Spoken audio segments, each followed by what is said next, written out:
अभी थोड़े दिन पहले 2-3 दिन पहले रामानंद राय का तिरोभाव तिथि था। कै तारीख को? 17 को। उस 17 तारीख को राय रामानंद के विषय में कुछ बोलना था। चैतन्य चरितमृत का हम लोग पाठ करते हैं बहुत पहले, लेकिन कहीं कहीं पाठ करने में दिमाग का स्विच ऑफ, तो उस पर कुछ सोचना ही नहीं है। ऐसे क्रम से पाठ कर रहे हैं तो कई एक बार पाठ किए, लेकिन उस पर सोचना नहीं है कुछ। लेकिन अब इस बार थोड़ा पढ़ रहा था, हालांकि ये सब कुछ जरूरत नहीं थी, लेकिन ये थोड़ा देखे क्या है। तो बड़ा आकर्षक लगा। समझ में तो कुछ आ नहीं रहा था, लेकिन लगा कि है ये भी एक टॉपिक है। अ, इच्छा हुई कि जो यहाँ टीचर है उनके साथ कुछ विचार किया जाए कि उनका क्या अंडरस्टैंडिंग है। परमात्मा नहीं आए हैं आज, है। अनंत कृष्ण है, परमात्मा है, शुभ कृष्ण है, दिल्ली से भी है। आप लोग राय रामानंद जी के वार्तालाप पर कभी भाषण किए हैं कि नहीं? भाषण नहीं किए। परमात्मा कभी पढ़े हैं? आए शुरुआत के दिन में, शुरुआत का कौन वाला नहीं, आखिरी वाला। हम तो एकदम ऑफ कर देते, उस पर कुछ सोचना ही नहीं है। अनंत चैतन्य महाप्रभु प्रश्न किए राय रामानंद जी से, और कुछ प्रश्न को बतला सकते हो क्या क्या पूछे? प्रॉब्लम के बारे में बात की। क्रम से बोल, पहले तो साध्य पूछे ना। पढ़ श्लोक साध्य निर्णय, वो सीधा कहे, व्याख्या के लिए न है। श्लोक पढ़िए, साध्य का निर्णय। तो क्या क्या श्लोक बोले राय रामानंद जी? वर्णाश्रम से प्रारंभ किया। जो वर्णाश्रम का पालन कर रहे हैं और भगवान की आराधना कर रहे हैं, और इससे बढ़ करके उनके प्रसन्नता का कोई पंथ नहीं। कई एक संप्रदाय है, भक्ति का मुख्य भाग वर्णाश्रम है, और वे लोग दूसरे लोगों पर आक्षेप करते हैं कि वर्णाश्रम का ध्यान नहीं ले रहे। बहुत लड़ाई है।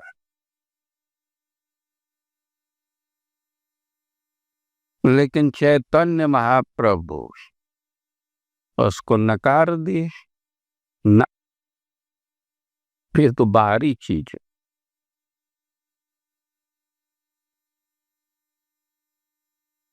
और वे कई एक श्लोक बोले, गीता के कई एक श्लोक बोले, और यहाँ तक कि गीता का जो सबसे महत्वपूर्ण श्लोक माना जाता है, सर्वधर्मान परित्यज्य, है कि ना?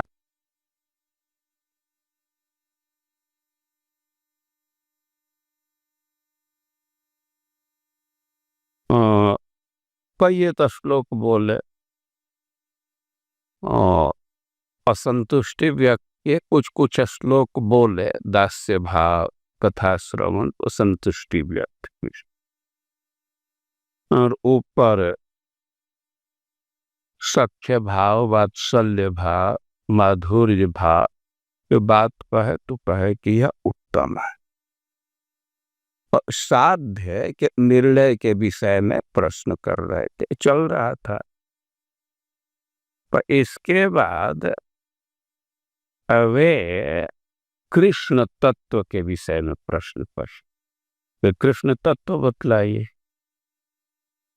फिर राधा रानी के तत्व के विषय में पूछे, और राय रामानंद जी कृष्ण तत्व का भी विस्तार से वर्णन किए, राधा तत्व का भी विस्तार से वर्णन किया।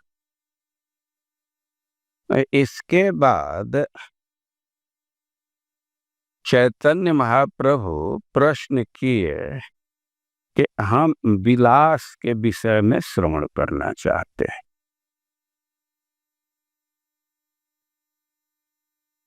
186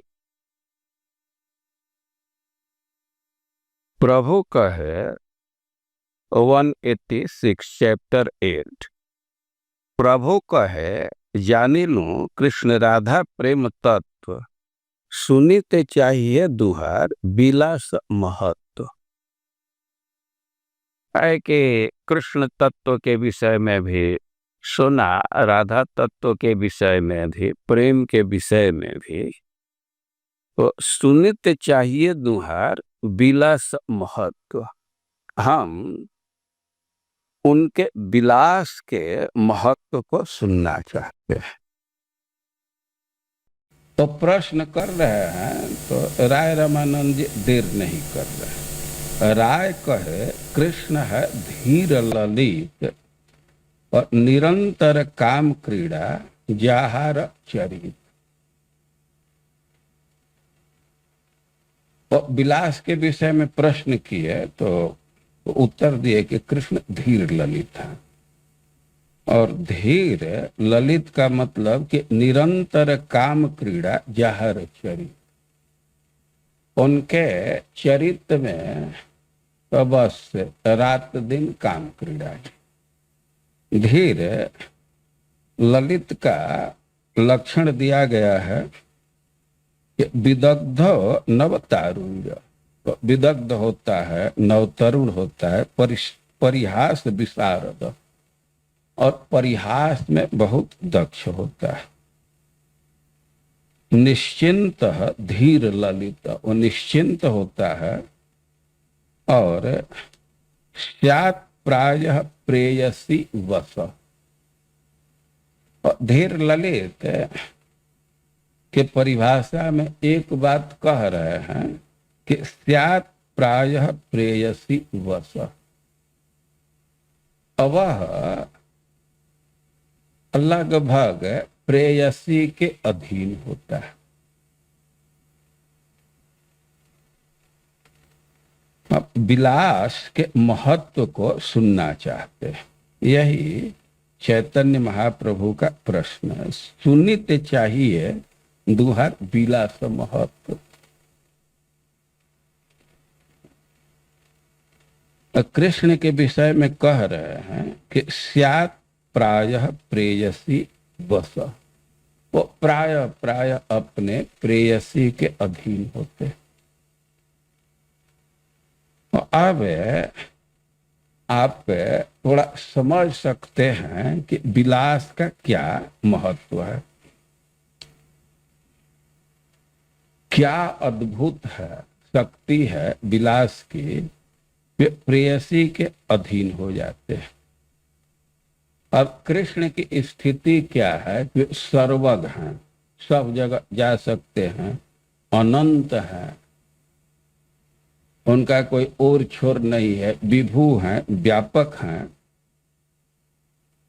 और सर्वजोनि मतलब सबके उद्गम स्थान वही है, सर्व के सभी के आश्रय हैं और सब शक्ति से युक्त हैं, वेद के प्रतिपाद्य हैं और युग युगांतर तक वेद अध्ययन करता रहता है लेकिन उनके गुणों का अंत नहीं पाता, असंभव है अंत पाना। और जो परम स्वतंत्र पर ब्रह्म स्वयं भगवान श्री कृष्ण है और उनमें दुर्दमनीय रसलोलुपता जगा करके प्रेयसी की अधीनता स्वीकार करने के लिए बाध्य करता है। यह विलास का महत्व है कि जो सर्वज्ञ है, सर्वशक्ति संपन्न है और उसमें ऐसा लोभ जगा देता है कि वे प्रेयसी की अधीनता स्वीकार करने के लिए बाध्य हो जाते हैं। सर्वज्ञ शिरोमणि में अति गाढ़ मुग्धता उत्पन्न कर देता है। भगवान तो सब कुछ जानते हैं लेकिन अब विलास की यह शक्ति है कि एकदम मुग्ध हो जाते हैं। अमुग्ध है मतलब उनको कोई जानकारी ही न हो, आश्चर्यचकित हो जाते हैं। तो यह विलास की शक्ति है। तो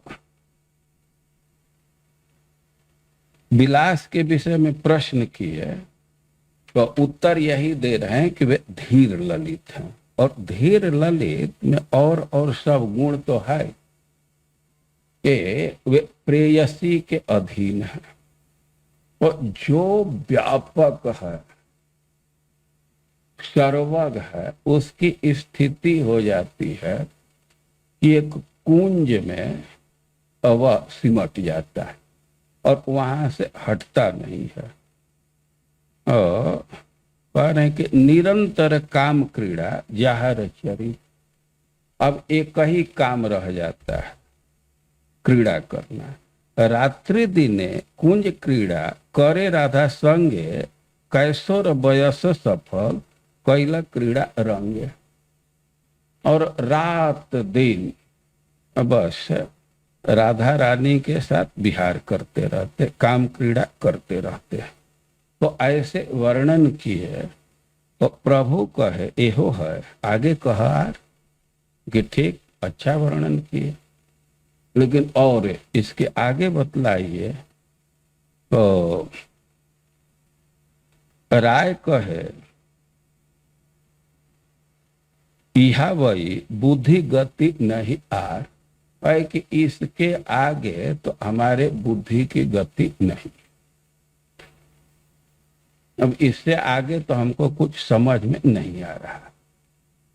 और जीवा प्रेम विलास विवर्त एक है, ताहा सुनी तोमार सुख है कि ना है कि इससे एक आगे एक चीज है उसको प्रेम विलास विवर्त कहते हैं।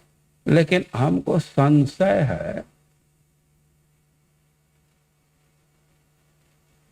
कि उसको मैं प्रस्तुत करूंगा तो आपको संतोष होगा कि असंतोष होगा, यह मैं समझ नहीं पा रहा।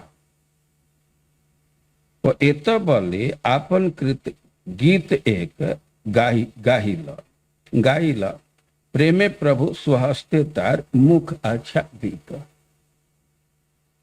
तो वे संशय व्यक्त कर रहे हैं कि मैं बोल तो दूंगा, इसके आगे भी चीज है, उसको कहते हैं प्रेम विलास विवर्त। लेकिन संशय है कि उसको प्रस्तुत करूंगा तो आपको संतोष होगा कि असंतोष होगा। लेकिन उनके भंगिमा को देखे होंगे और प्रेमे प्रभु स्वहस्ते नहीं, इत बोली आपन कृत गीत एक गाइल। और राय रमानंद जी एक गीत गाए जिसकी रचना खुद ही किए थे। और प्रेमे प्रभु स्वहस्ते तार मुख अच्छा दिल। और प्रेम से चैतन्य महाप्रभु अपने हाथ से उनके मुख को ढक दिए। चैतन्य महाप्रभु का आशय था कि अब इससे आगे कुछ नहीं, अब इतना बोल दिए वो बहुत है, अब आगे कुछ नहीं है। तो विलास तो भगवान विविध प्रकार से करते हैं, लेकिन विलास में भी जो पराकाष्ठा है उसको कहते हैं प्रेम विलास विवर्त। और इसमें कितना शब्द है? प्रेम विलास विवर्त। और विलास मतलब काम क्रीड़ा, लेकिन यहाँ शब्द दे रहे हैं प्रेम विलास। और प्रेम शब्द से तो ध्वनित है कि इसमें स्व सुख वासना का कोई स्थान नहीं है। गोपियां कृष्ण को संतुष्ट करती हैं, विविध प्रकार से उनकी सेवा करती हैं, लेकिन कृष्ण अपने सुख के लिए उनके सेवा को स्वीकार करेंगे। तो मान लीजिए कि गोपियों के तरफ से तो स्वसुख नहीं है, कृष्ण के तरफ से तो मान लिया जाएगा, लेकिन प्रेम विलास विवर्त का अर्थ है कि दोनों साइड से अपने सुख के लिए कोई जगह नहीं है। प्रेम विलास विवर्त का मतलब यह है कि गोपियों के तरफ से भी अपने सुख की इच्छा नहीं, वे कृष्ण को संतुष्ट करना चाहती हैं, और कृष्ण भी जो क्रीड़ा कर रहे हैं तो गोपियों के संतुष्टि के लिए। तो यह प्रेम शब्द का ध्वनि है। और विलास तो विविध प्रकार के क्रीड़ा है, और एक शब्द है विवर्त। और विवर्त का कोई एक अर्थ किया गया है, अलग अलग आचार्यों ने विवर्त का अलग अलग अर्थ किया। तो विवर्त का जीव गोस्वामी अर्थ किए हैं परिपाक। परिपाक मतलब हाँ, मैच्योर,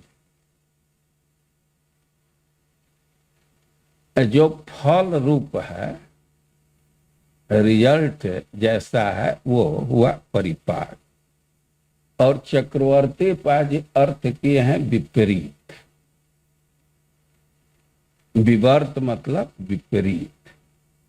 और ऐसे डिक्शनरी से मीनिंग देखेंगे तो विवर्त का कई एक मीनिंग है। एक अर्थ होता है भ्रांति, ये जो प्रसिद्ध है दार्शनिक शब्द है विवर्तवाद, परिणामवाद और विवर्तवाद। तो विवर्त भ्रांति के अर्थ में होता है।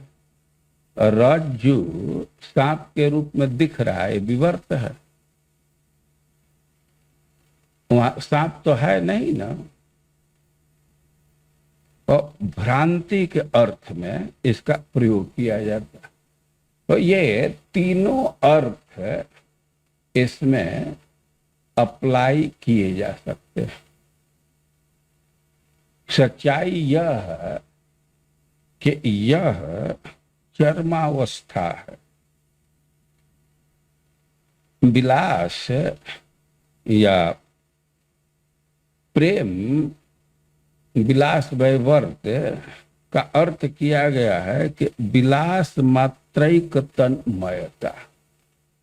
ये काम क्रीड़ा का वह स्तर है कि जहां केवल क्रीड़ा के परायण व्यक्ति हो जाता है। क्रीड़ा के परायण होने का अर्थ है कि उसको अपना भी स्मरण नहीं रहता है, केवल पूरा पूरा अभिनिवेश क्रीड़ा पर है, उसके अतिरिक्त उसको कुछ भी अनुसंधान नहीं, अपने विषय में कोई अनुसंधान नहीं है। जिसको सुखी करने का प्रयास कर रहे हैं उसके विषय में भी अनुसंधान नहीं। तो जब अनुसंधान नहीं है तो स्वाभाविक है कि कुछ कुछ उल्टा पुल्टा हो जाएगा। अब अपना अनुसंधान ही नहीं है तो अब जो प्रेमी का भाव है तो वही भाव मुख से निकलने लगता है, वही क्रिया का संपादन होने लगता है। और यहाँ कुछ अनुसंधान नहीं है, केवल क्रीड़ा का आवेश है।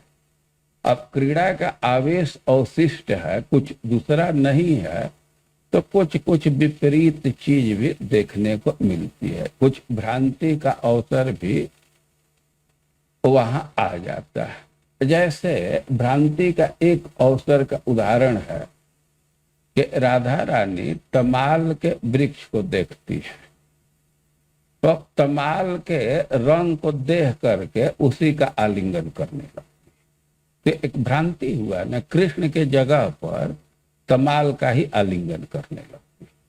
और कई एक प्रकार से भ्रांति उत्पन्न हो जाता है और इसलिए इसको प्रेम विलास विवर्त कहते हैं। और जो भी प्रिया प्रियतम का लीला है और उसमें सर्वोच्च स्थान इसी का है। श्रील प्रभुपाद जी लिखे हैं भक्ति सिद्धांत जी का उदाहरण देते हुए कि इस विषय में कई एक ग्रंथ है, कई एक विद्वानों ने लिखा है इस विषय पर।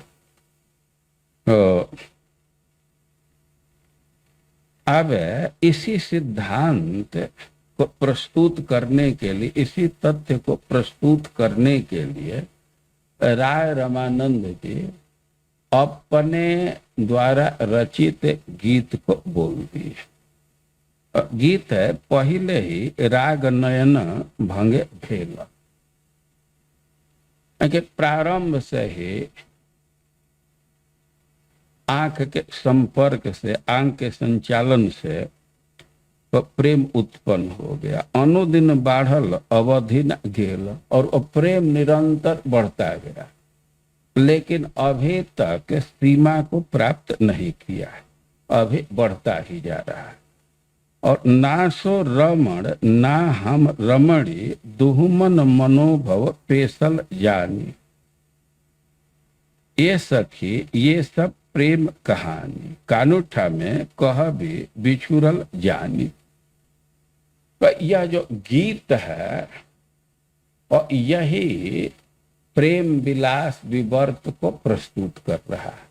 और इसके कई एक अंश को लिया गया है, कई एक तरह से व्याख्या की गई है। कुछ आचार्यों का मत है कि अब विरह में भी यहाँ संश्लेष होता है, संजोग होता है, इसी को विवर्त कहा गया है। लेकिन कुछ आचार्यों का मानना है कि इस गीत में जो शब्द है, ना सो रमण ना हम रमणी, न वहां रमण है न रमणी, और केवल विलास की तन्मयता है। जो रसिक हैं, जो काम क्रीड़ा में संलग्न है, तो अपना अनुसंधान खो जाते हैं, अपना कुछ भान ही नहीं होता है, केवल क्रीड़ा में तन्मय हो जाते हैं। और इसी को प्रेम विलास विवर्त कहा गया है। तो ऐसे वे अपना ही गीत बोले। और प्रभु कहे साध्य वस्तुर अवधि यही हर, तुम्हारे प्रसादे इहा जानी लू निश्चय। अब चैतन्य महाप्रभु कहे कि जो भी साध्य वस्तु है तो उसकी सीमा तो यही, एक्सट्रीम पर यही है। यह तो ज्ञान हो गया कि साध्य वस्तु साधन बिनु केह नहीं पाए। साध्य वस्तु बिना साधन को कोई प्राप्त नहीं किया है, तो कृपा करी कह रहा है पावर उपाय, पावर उपाय, और कृपा करके उसके पाने का उपाय बतलाइए। तो उपाय बतलाए हैं, उपाय पर हम लोग कल विचार करेंगे। आज केवल ये जो एक कॉन्सेप्ट है, एक अवधारणा है, प्रेम विलास विवर्त, वो इसका कुछ कुछ आइडिया मन में लाइए। एक चीज है तो इसके विषय में स्पष्ट है कि चैतन्य महाप्रभु कह रहे हैं कि सबसे ऊंचा साध्य यही है। अब इससे आगे कुछ नहीं। और इसके लक्षण क्या है? मुख्य लक्षण यह है कि ये विलास की वह चरमावस्था है जहां व्यक्ति, मतलब जो विलास में संलग्न है, और वह अपना अनुसंधान खो जाता है, उसको अपना का कुछ ज्ञान ही नहीं रह जाता है, केवल क्रीड़ा का ही आवेश रहता है। क्रीड़ा के अतिरिक्त और कुछ नहीं रहता है। क्रीड़ा का आवेश का मतलब है कि कैसे हम क्रीड़ा करें, कैसे सुखी करें, क्या क्या इसमें और कुछ हो सकता है, केवल यही बात रह जाती है और सब चीज भूल जाता है, कोई अनुसंधान नहीं रहता। और इसको प्रेम विलास विवर्त कहा गया। और इस पर कई ग्रंथ में भगवान के लीला का वर्णन भी किया गया, लेकिन प्रभुपाद जी स्पष्ट लिखे हैं कि ये सब है समझ में आना कठिन है। तो जो दिव्य अवस्था को प्राप्त है तो वही इन सब चीज को समझ सकते हैं। जिसके भौतिक इंद्रियां हैं, भौतिकता से प्रभावित हैं, तो इन सब बातों को वो समझ नहीं सकता। लेकिन ये जो पुस्तक छापा गया है, ये तो गुणातीत लोगों में ही नहीं वितरित करते हैं ना।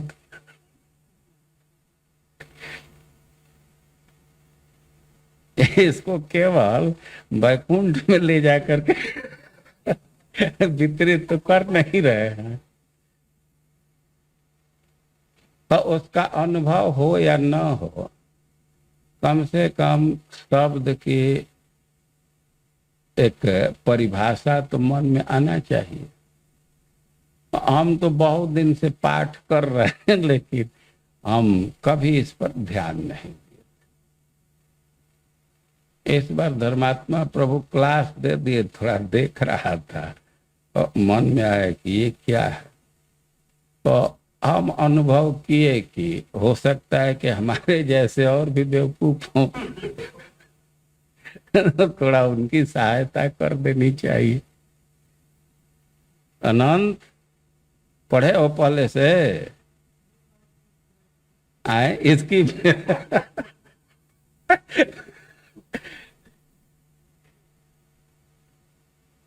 शुभ कृष्ण, आप तो भागवत में रमे रहते हैं, चैतन्य चरितामृत की तरफ नहीं जाते।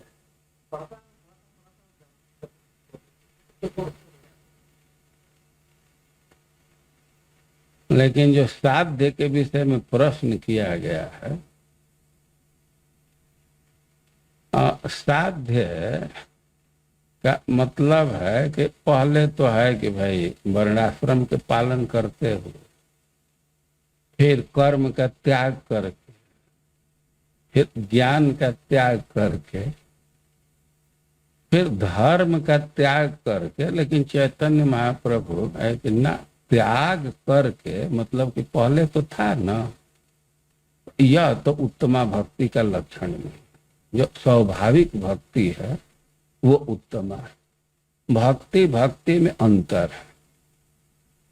हम लोग के धारणा बिल्कुल गलत है। हम लोग सोचते हैं कि खूब विचार पूर्वक भक्ति करेंगे तो उसको अच्छा माना जाए, लेकिन ना, भक्ति में सिद्धांत लागू नहीं होता। स्त्री का उदाहरण दिया गया है कि जैसे कोई स्त्री है अपने पति की सेवा कर रही है, तो स्त्रियों का दो भेद किया जा सकता है। कोई कोई स्त्री है कि उनके मन में कुछ विचार नहीं आता है, बस पति की सेवा में लगी हुई है। और किसी किसी के मन में विचार प्रेरित करता, हमारे पति हैं, हमारा कर्तव्य है, करना चाहिए, नहीं करेंगे दोष लगेगा। तो सेवा दोनों कर रही है, लेकिन कौन श्रेष्ठ है? जो स्वाभाविक वृत्ति है। तो भक्ति में भी यही सिद्धांत लागू हो,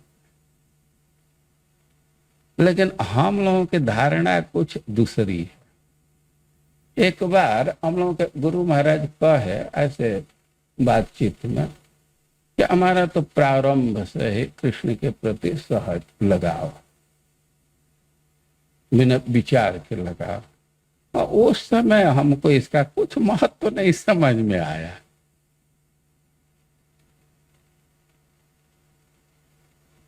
तो आदमी सोचता है कि कैलकुलेशन करके हम देह नहीं है, आत्मा ये स्वरूप है, ये सब विचार करके कर रहे हैं, तो मैंने फिलॉसफी पर आधारित है, तो ये ज्यादा अच्छा है।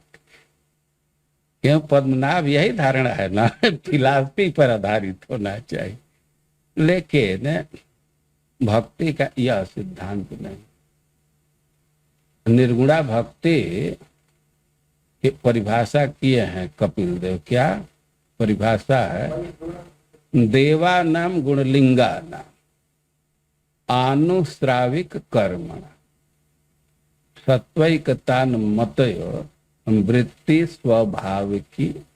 तो या जो स्वाभाविक वृत्ति है, यह देवा नाम गुणलिंगा नाम, जिससे देवताओं का ज्ञापन मिल जाता है। काम कुछ कर रहे हैं तो उसे पता चलता है ना कि देवता सक्रिय हैं। पर इंद्रियों की जो स्वाभाविक वृत्ति है वह भगवान के तरफ जा, तो यह सबसे उत्तम भक्ति, यह निर्गुणा भक्ति। इस बात को और स्पष्ट किया गया है कि जैसे हम लोगों के इंद्रियों का प्रवाह विषय के तरफ स्वाभाविक है,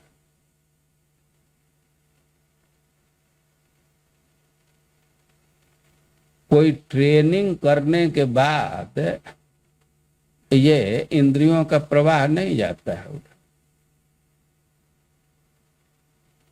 जैसे त्वक इंद्रिय है और अपोजिट सेक्स के स्पर्श के लिए स्वाभाविक वृत्ति है। ऐसा नहीं है कि कहीं स्कूल में गए सीखे तब ये सब वृत्ति आती, कहीं ट्रेनिंग लेकर के नहीं आते। तो जैसे विषय के प्रति इंद्रियों का स्वाभाविक झुकाव है, स्वाभाविक वृत्ति है, तो यही वृत्ति कृष्ण के प्रति हो जाए, ऐसी स्वाभाविक वृत्ति, तो वह निर्गुणा भक्ति है, श्रेष्ठ भक्ति है। या वही रागानुगा भक्ति है।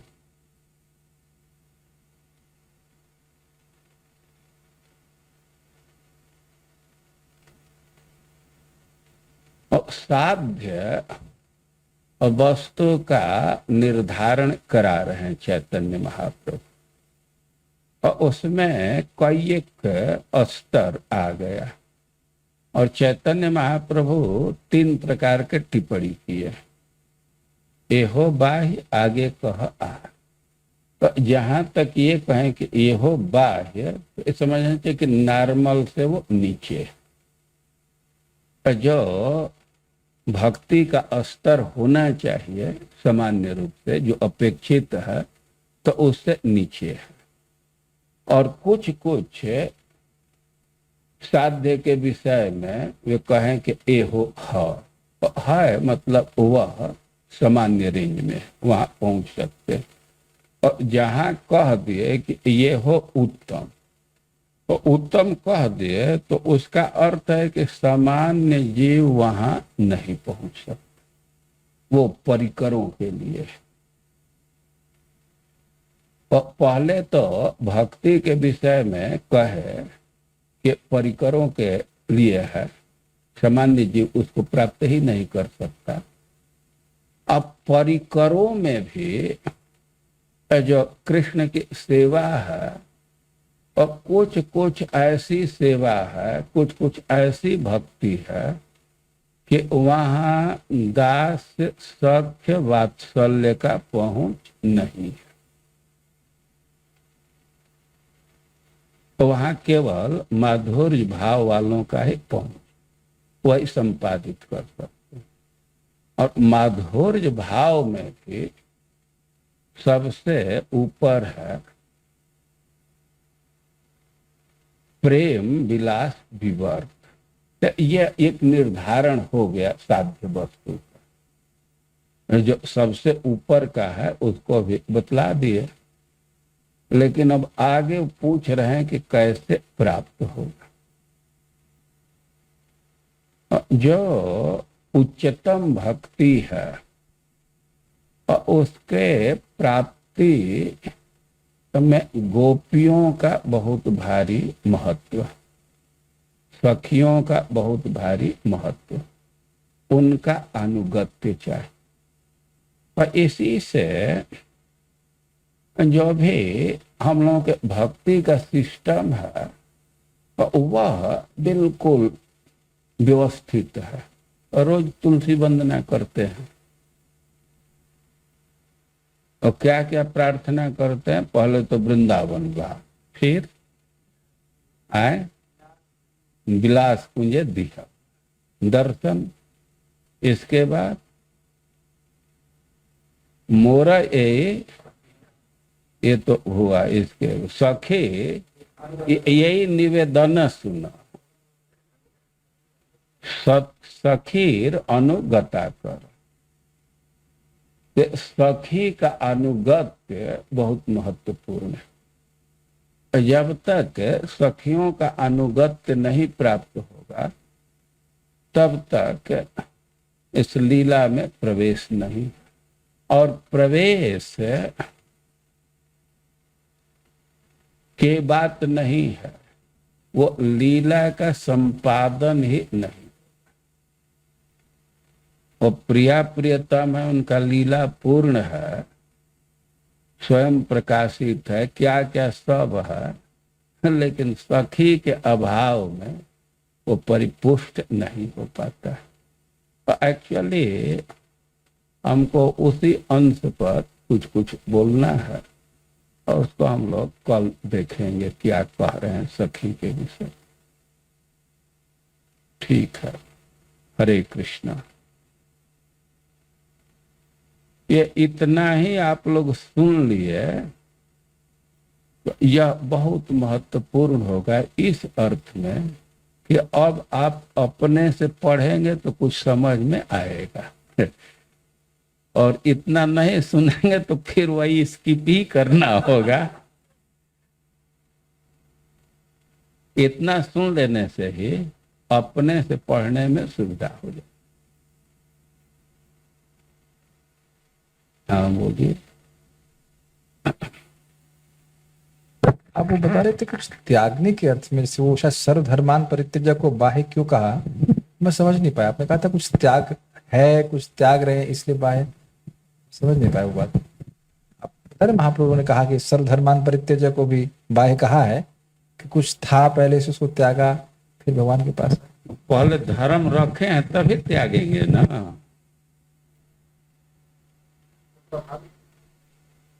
क्या वो स्वाभाविक है? सर्वधर्मान परित्यज्य, और पहले परित्याग करेंगे तब ना, तो मतलब कुछ वहां पहले से है ना। उस समय और जो एकदम खाली बर्तन है उसमें अंतर हो जाता है। दवा गिरा करके और उसमें कुछ रखिए तो खूब धोने पर भी कुछ कुछ गंध रह ही जाता है।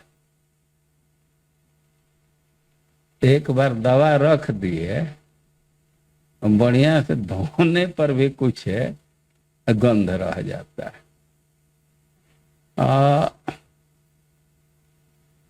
जो स्वाभाविक भक्ति में लग जाते हैं और कुछ दूसरे चीज में लगे हैं, उसको त्याग करके जाएंगे तो दोनों में अंतर हो जाता है।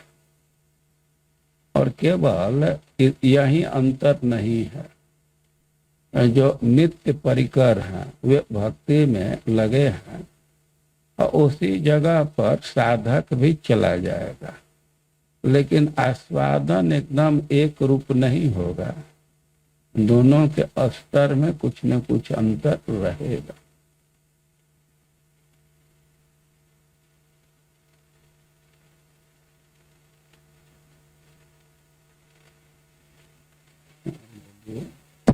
ये मैं आज तक समझता आया हूँ कि भगवान की शरण में जाना और भगवान की भक्ति करना एक ही बात है। कुछ इसमें गलती है क्या, या मतलब हम तो समझ नहीं पा रहे कि हम तो ये सुने हैं आज तक भगवान की शरण जाना मतलब भक्ति देवी के आश्रय लेना। तो ये सर्वधर्मान परित्यज्य मामेकम शरणम व्रज, क्या भगवान भक्ति करने के लिए नहीं कह रहे हैं? अब उसमें तात्पर्य में तो भी सुनते हैं कि जो भक्ति के लिए अनुकूल है वो स्वीकार करना, जो भक्ति के लिए प्रतिकूल है मतलब समझ नहीं आ रहा है। ठीक है, भक्ति भक्ति का भेद है ना।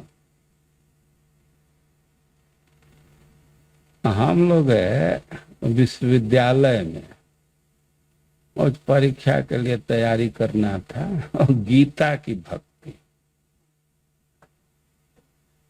और भागवत की भक्ति, अभी बड़ा परेशानी लगता है। तो अच्छा, लेकिन यहाँ भी सुनते हैं ना कि गीता जहाँ समाप्त होता है वहां से श्रीमद् भागवतम प्रारंभ होता है, वे सुनते हैं ना। और गीता की भक्ति शरणागति रूपा है, और भागवत की भक्ति श्रवणम कीर्तनम विष्णु स्मरणम, श्रवण कीर्तन रूप है, दोनों भक्ति है।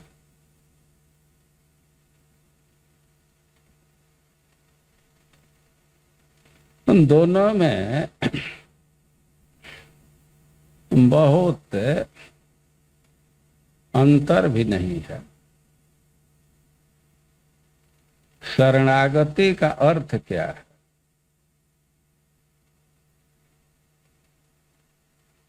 ऐसे तो शरणागति की बात आएगी तो अनुकूल से संकल्प, प्रातिकूल से वर्जन, षड विधा शरणागति।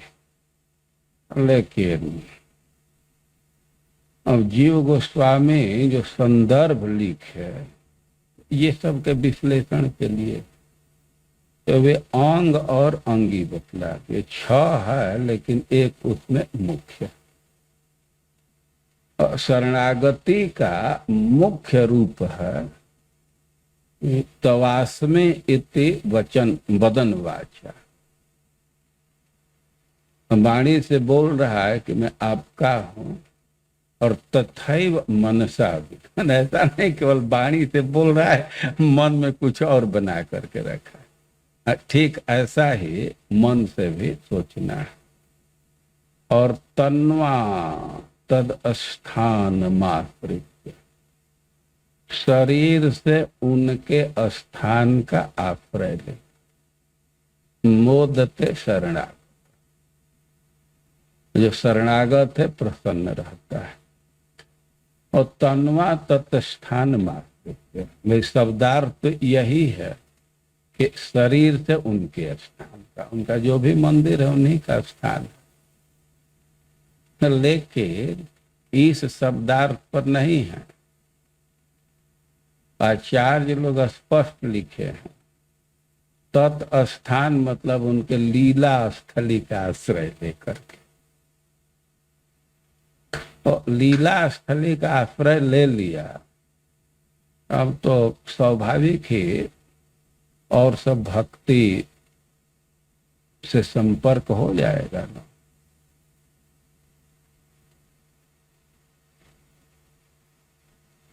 यहाँ एक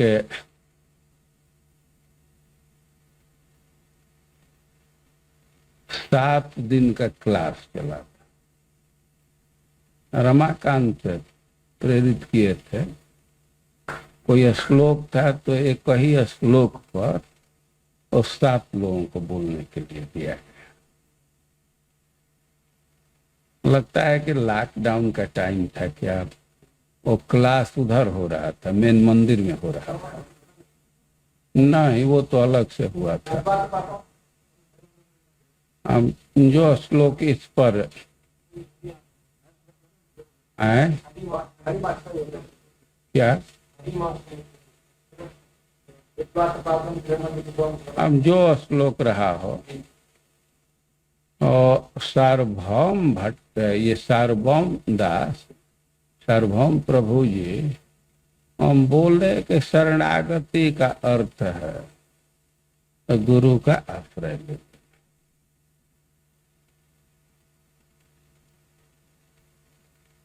शरणागति का अर्थ गुरु का, लेकिन अब ये बात समझ में नहीं आ रही थी। और गुरु का आश्रय इस अर्थ में कि छत पर जाना है तो लिफ्ट में घुस जाना, मैं लिफ्ट में चले गए तो पहुंच जाएंगे, इसी अर्थ में गुरु का आश्रय। गुरु का आश्रय लेंगे तो पहुंच जाएंगे। लेकिन वो हमको भी क्लास दिए थे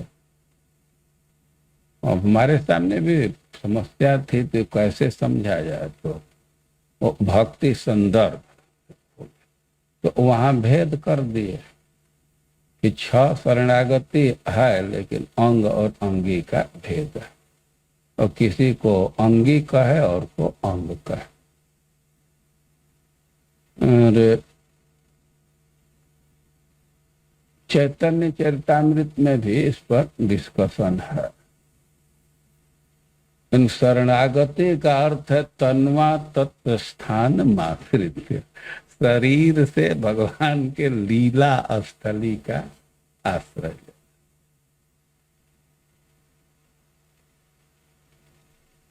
एकदम स्पष्ट लिखा गया।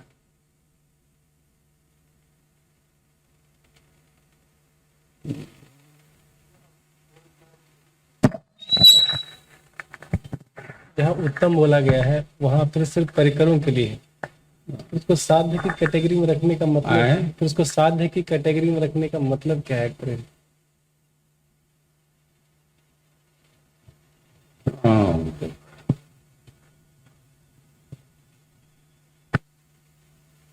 तुम ट्रेन से चलते हो तो दुनिया ट्रेन से ही चलती है, फ्लाइट से चलने वाले नहीं है यात्री।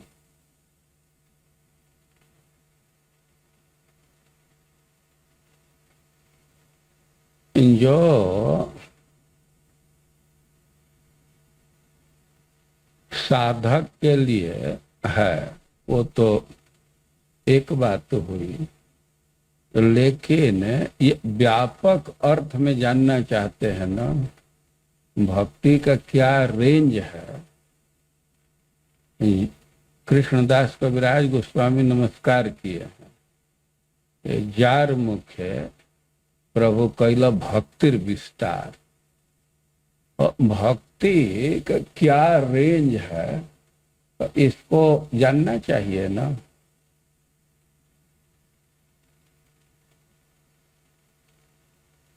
तो जानकारी के लिए सब चीज रख दिया गया, यही विधि है। अभी युद्ध के विषय में सब क्या क्या ड्रामा कर रहे थे, सिखा रहे थे। तो परमाणु बम तो नहीं गिर रहा था, लेकिन वो भी सिखा रहे थे ना कि कैसे बचना होगा। कुछ चल रहा था ना।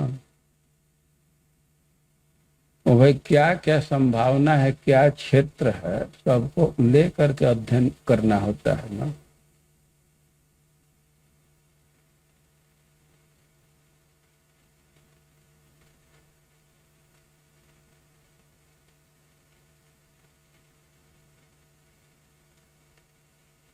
सामान्य साधना से आदमी वहां नहीं पहुंचेगा, लेकिन भगवान के कृपा से पहुंच सकता है। प्रेम प्राप्ति 3 तरह से बतलाया गया है ना।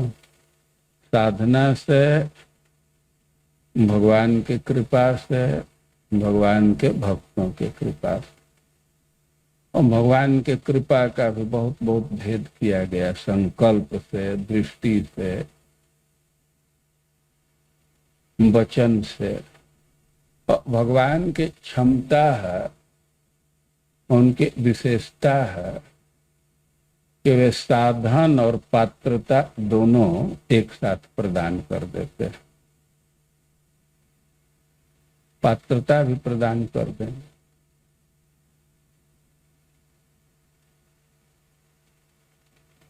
ये भगवान द्वारका से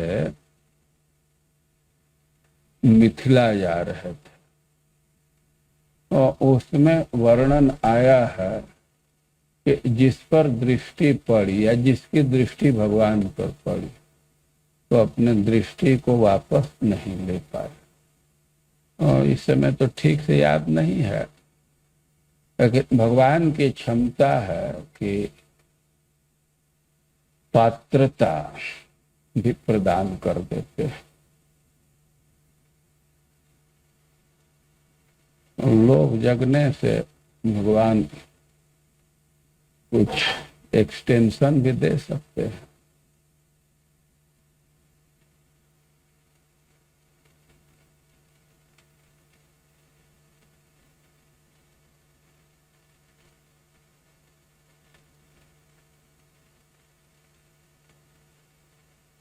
राधा कुंड में स्नान के विषय में लिखा गया है ना। क्या लिखा गया है? स्नान करने पर राधा रानी अपना प्रेम दे देती है। और राधा रानी के प्रेम दूसरे को नहीं मिल सकता, लेकिन उसी कोटि का, उसी स्तर का प्रेम दे देती है। राधा रानी का प्रेम साधारण जीव नहीं प्राप्त कर सकता, लेकिन उसी स्तर का प्रेम प्राप्त हो जाता है। जानकारी रहेगी तो लोभ करेंगे तो रैंक मिल जाएगा ना। आईएएस तो नहीं कोई बन सकता, लेकिन आईएएस का रैंक तो पीसीएस वालों को भी मिल जाता है ना।